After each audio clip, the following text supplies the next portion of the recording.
Vous faites bien de regarder DBS Télévision. Salut à tous et bienvenue dans les brèves de l'écho.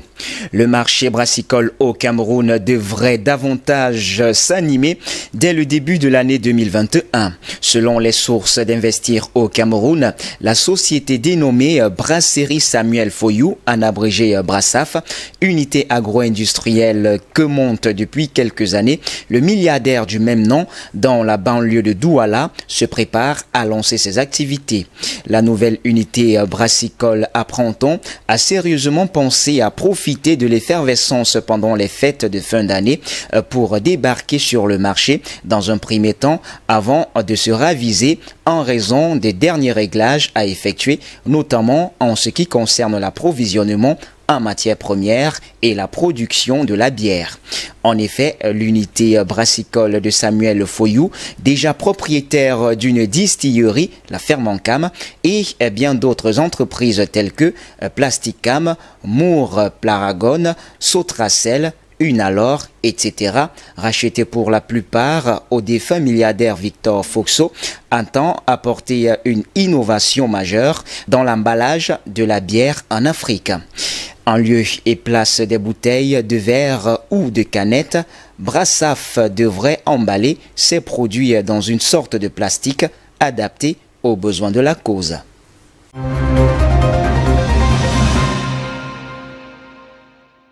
En présentant le programme économique, financier, social et culturel du gouvernement pour l'exercice 2021, le Premier ministre Joseph Dione Ngouté a fait le point de la mise en œuvre du plan d'urgence triennal pour l'accélération de la croissance économique, en abrégé PLANUT, exécuté depuis 2015. Les contrats passés au courant de l'exercice 2020 s'élèvent à 43,7 milliards de francs CFA. À ce jour, le montant total des marchés lancés depuis le démarrage du dit plan s'élève à 855,96 milliards de francs CFA, a ainsi déclaré le Premier ministre. 2 ans après l'échéance, il reste donc encore 69 milliards à engager pour atteindre le montant global de 925 milliards de francs CFA dédiés au PLANUT. Certaines composantes de ce plan d'urgence, a-t-il indiqué, sont déjà achevées. C'est le cas depuis 2017 de la composante élevage qui portait sur la construction d'un abattoir industriel et de 3 entrepôts frigorifiques. C'est aussi le cas en cette année 2020 de la composante habitat à la faveur de la construction et la mise en disposition de la société immobilière du Cameroun de 600 logements sociaux et équipements associés répartis dans les villes de Maroua, Garoua, Ngaoundéré, Bertoua et Bolova et Bafoussam. D'autres composantes sont en cours d'achèvement, a déclaré le Premier ministre.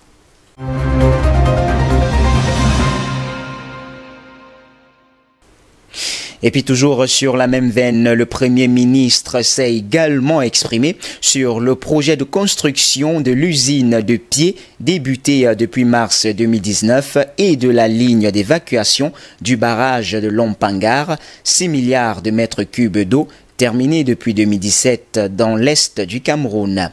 C'était lors de son passage, évidemment, à l'Assemblée nationale le 25 novembre dernier. Le taux d'avancement des travaux de construction de l'usine de pied d'une capacité installée de 30 MW ainsi que de la ligne d'évacuation entre Lompangar et Bertoua se situe à environ 23%. La mise en service du premier groupe de 7,5 MW est prévue pour le mois de décembre 2021, tandis que la fin des travaux de construction de la ligne de transport est projetée pour le mois de juin 2021, a ainsi déclaré le Premier ministre. L'usine de pied L'usine de pied et la ligne de transport construites respectivement par le chinois CAMC Engineering et le français CGLEC vont permettre d'alimenter 150 localités dans la région de l'Est du Cameroun. Ces travaux sont financés conjointement par la Banque africaine de développement, la BAD, et la Banque des États de l'Afrique centrale, la BDEAC, à hauteur de 39 milliards de francs CFA.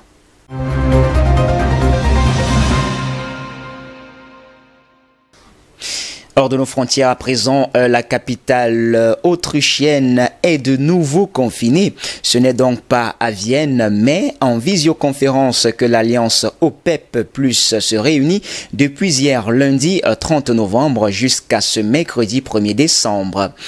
Ces 23 membres doivent se mettre d'accord sur la prolongation des quotas de production face à un regain des cours du pétrole qui reste fragile. Les prix du brut ont retrouvé de la vigueur, certes.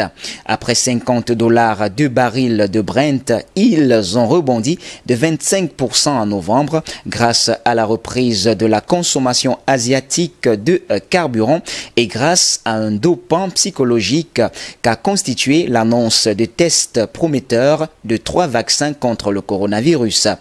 Mais la consommation reste déprimée en Europe et aux États-Unis. La deuxième vague de Covid-19 a poussé les autorités à confiner certaines régions, dont la ville de Vienne, le siège de l'OPEP. Si la demande d'essence et de diesel repart, celle du kérosène reste moitié moins importante qu'avant la pandémie. Les stocks mondiaux de brut et de produits pétroliers sont encore très lourds.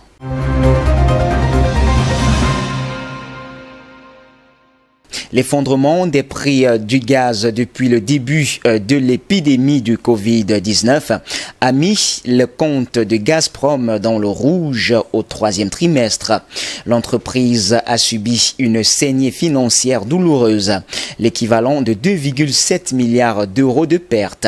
Le groupe russe a dû encaisser, comme les autres compagnies pétrolières et gazières, le plongeon des prix. Ceux du gaz se sont effondrés de 30% sur un an. À cela se sont ajoutées les conséquences de la chute du rouble sur le marché financier. À l'arrivée, Gazprom doit abaisser de nouveau le montant de ses investissements en 2021 après des coupes drastiques dans les dépenses en 2020. Le mois dernier, Gazprom a exporté presque autant qu'à la même période l'an dernier et c'est rémunérateur désormais pour le géant russe puisque les prix sont passés en Europe de moins de $2 à près de $5 le million de BTU, l'unité de référence, et en Asie à $6,4. Le gazoduc russe Power of Siberia fournit d'ailleurs plus de gaz à la Chine que prévu initialement dans le contrat. Eh bien, c'est donc tout pour les brefs de l'écho de ce jour. Mesdames, Mesdemoiselles et Messieurs, merci de nous avoir suivis. Les informations se poursuivent sur nos antennes d'IBS Télévision. Restez donc des nôtres naturellement.